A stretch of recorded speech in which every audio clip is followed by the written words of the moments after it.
Hello guys, gals, non-binary pals. Welcome back to my channel if you're a returning subscriber, and a big fat welcome if you're new around here.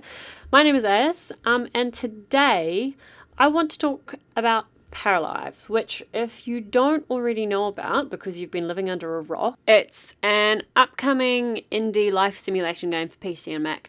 In it, you're free to build homes, create characters. It's pretty much just like The Sims, but it's indie, so it doesn't have the billions of money and backing that EA does with The Sims. Instead, it's a game made for the community by the community. It's not out yet, and while it doesn't have a release date either, I cannot wait for it, and I have a feeling that neither can a lot of the community that's already backing it, even right now.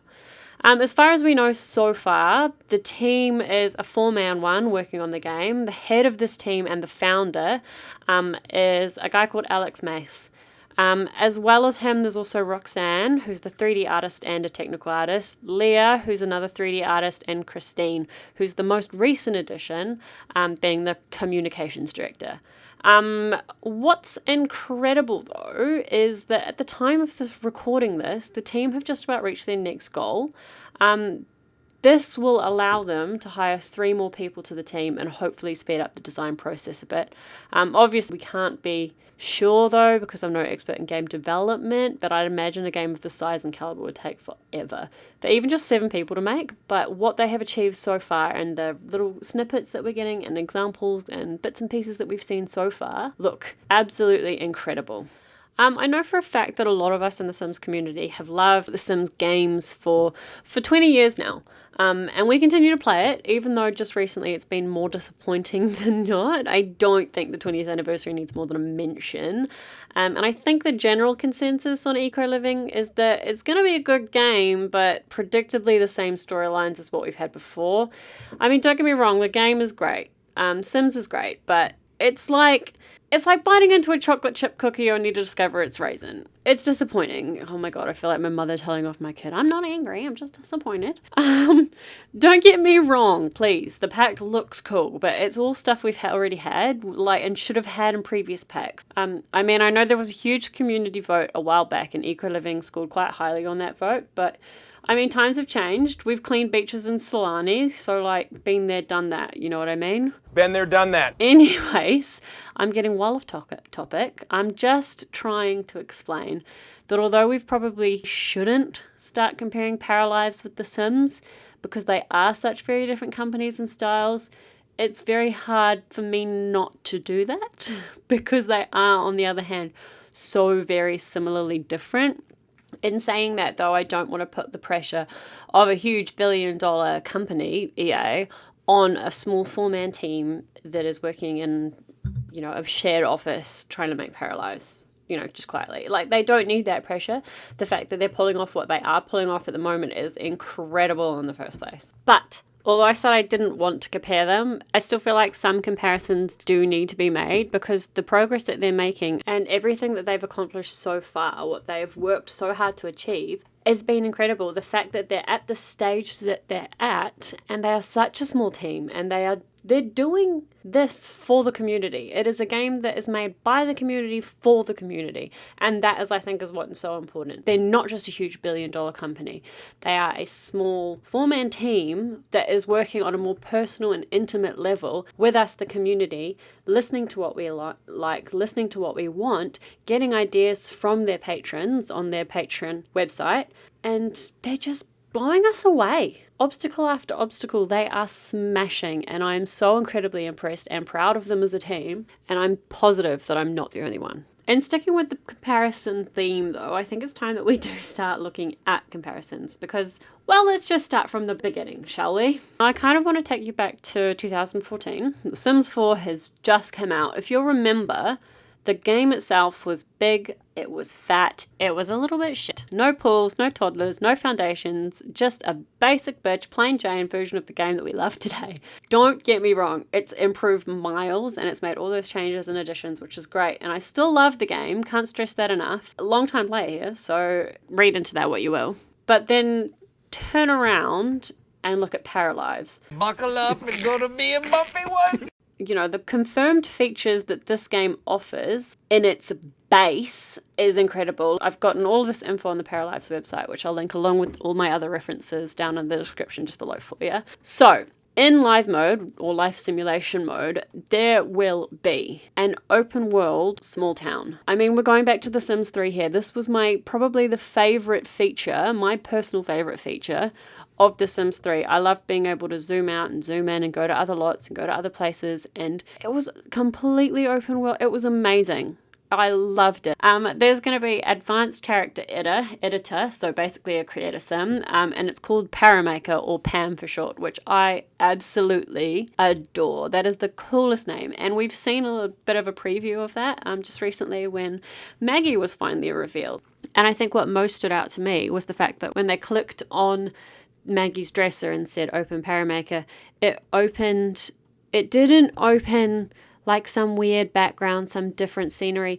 It stayed in Maggie's loft, and you could dress her up and change her outfits and add more outfits in her loft, as well as the fact that there weren't like preset options. Like there were options to add different outfit categories, which in itself is pretty exciting, but I'm wondering where the limitations are going to be just a little bit. I love the design. I love their animation style that they've gone with. They've outdone themselves as far as I'm concerned. The fact that there's a color wheel for hair, skin, eyes, and clothes is also really exciting for me. There will be like preset ones as well, but a color wheel is like, that's all we want, right? We love a good color wheel. And quite frankly, I don't know why they got rid of that in The Sims 4. There's going to be advanced personalities and AI for all the parafolks. So I'm thinking more sort of what The Sims 4 is aiming for with like their personalities and emotions and whatnot. I think most exciting are the next few features though. We're getting dogs, cats, and horses, which in itself was an expansion pack for The Sims 4. Like, they're literally giving us pets in the base game. They're also giving us cars, bikes, and boats. We have bikes in The Sims, but we've been asking for cars especially for a long time now, and we still don't have them. Again, I'm comparing, but taking into account that this is a 4-man team versus a multi-million-dollar company is...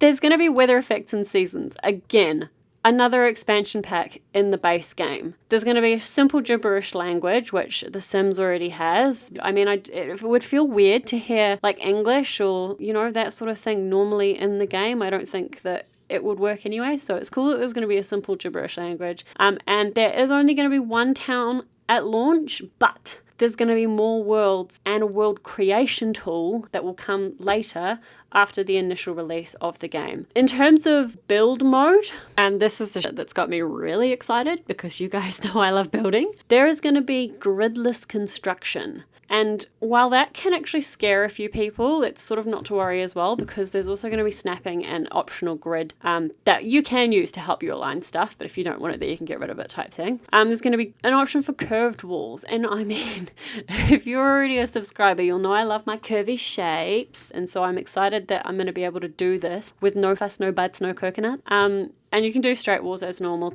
of any precise length, because there are units of measurement in this game as well, and like it goes from meters to bananas. It's going to be cool. There's going to be houseboats that you can build. So you can build on the water. There's going to be water for you to... Sulani. I mean, again, expansion pack in the base game. There's going to be color wheel, pre-made swatches, and pattern customization for build mode items. And there is going to be pre-made houses as well as probably, and this is the thing that I'm most excited about, you know, along with everything else that's coming along with this game, empty, resizable lots. So there are lots that you can change the size of. Increase, decrease, change how much room your neighbor gets versus you. Like, incredible. The fact that we get that is like crazy. It makes me think we're going to have neighborhood where you can put houses right on top of each other if you want, you know, have your neighbors practically sitting in your back garden. It's your call. The only thing I can think of that I would be even just a little bit worried about would be the usability of the community hub or gallery. It's a Steam game, so we're going to have the Steam Workshop. But in terms of the ease of being able to download somebody else's creation and put it in your neighborhood with the custom lot sizes, I'm going to be interested to see how that aesthetic of the game works. There are a few features that are not planned for the initial release, and this might be where some people get a little bit like, ugh. In which case is where I again remind you that this is a 4-man team. But active jobs in schools are not going to be a thing. That's active jobs in schools.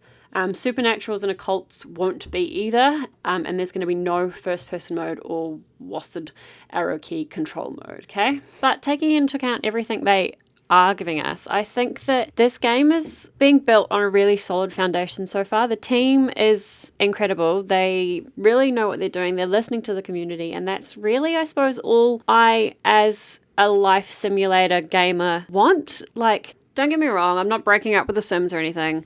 We do still have a love-and relationship, but I'm pretty keen for a Paralives Hall Pass, if you know what I mean. Be in an open relationship with both games. Alex and his team are absolutely hitting the nail on the head. I think they're doing an amazing job, and they just need to keep doing what they're doing. If you want to go and support them on Patreon, I'll put that link in the description down below.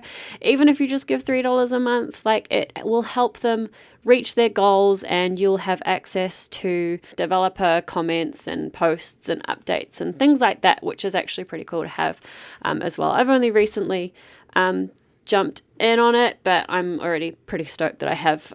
Yeah, that is pretty much all I have for you guys today. I just kind of wanted to talk about it and sort of explain to those who maybe don't know about it, because it is a game I think that people need to know about, because it looks incredible considering there's 4 people. And I've said that way too many times in this video, but yeah, all things considered. So yeah, I'm going to leave you here. As I said, all the reference links and things like that are in the description down below if you want to go and check out any of their pages, Twitter, Patreon, Discord even. So yeah, go hard or go home. I hope you guys are having a wonderful day wherever you are in the world. I hope you're still staying safe. And yeah, I will talk to you in the next one. Okay, bye.